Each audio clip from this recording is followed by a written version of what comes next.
हम लोग कहीं लॉन्ग ड्राइव पर जाते हैं और रास्ता बिल्कुल सीधा हो, ना कहीं रास्ते में ऊंचाई हो, ना कहीं रास्ते में नीचाई हो, ना कहीं ऐसी कोई मोड़ हो और ना कहीं कोई पहाड़ी हो और ना कहीं कोई ऐसी अच्छी सीनरी दिखाई दे।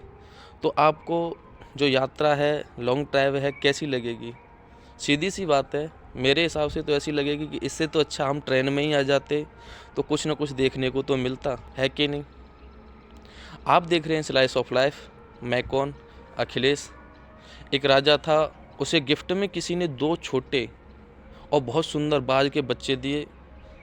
राजा ने उन बच्चों को लिया और एक केयर टेकर के पास रख दिया, जो उनकी रोज़ देख रेख करता है, अच्छे से उनकी देखभाल करता था।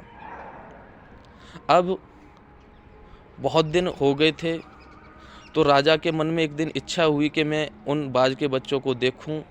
तो राजा उन बाज के बच्चों के पास गया, केयर टेकर के पास गया, जहाँ पे बच्चों की देखरेख की जा रही थी। तो राजा बहुत खुश हुआ, क्योंकि बच्चे बड़े हो गए थे और मजबूत थे और बहुत सुंदर लग रहे थे। तो राजा की इच्छा हुई और उस केयर टेकर से कहा कि आप इन बच्चों को, इन बाज के बच्चों को उड़ने का इशारा करें, क्योंकि मैं इनकी उड़ान देखना चाहता हूँ। तभी केयर टेकर ने उन दोनों बाज के बच्चों को इशारा किया उड़ने का, तो दोनों बच्चे उड़े। लेकिन उस राजा ने देखा कि एक बच्चा जो बाज का था, वो थोड़ा सा उड़ा और एक डाली पे आकर के बैठ गया, जहाँ पर वो पहले से आकर के बैठता था। टेकर से पूछा कि ये बच्चा, ये बाज ऊपर क्यों नहीं उड़ा? तो उस केयर टेकर ने राजा को बताया, महाराज मुझे पता नहीं है, लेकिन इस बाज के साथ ये समस्या है कि जब भी ये इसे उड़ाने की कोशिश की जाती है, उड़ने का इशारा किया जाता है, तब ये थोड़ी देर उड़ता है और वापस आकर के इसी डाली पर बैठ जाता है। तभी राजा ने अनाउंस करवाया, अपने पूरे राज्य में ऐलान करवाया कि कोई भी राजा के उस दूसरे बाज को उड़ना सिखाएगा तो उसे बहुत सारा धन दौलत दी जाएगी। बहुत दूर दूर के विद्वान लोग आए, ट्रेनर आए, जिन्होंने हमेशा पहले बाज ही उड़ाए, इन्होंने हमेशा बाजों का पालन पोषण किया, लेकिन सारे लोग परेशान और सारे लोग फेल हो गए। कोई भी उन बाजों को उड़ना नहीं सिखा पाया।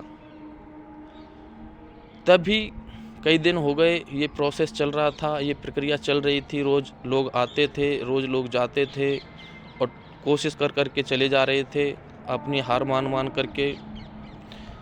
कई दिन बाद राजा ने देखा कि उसके दोनों बाज आकाश में उड़ रहे हैं।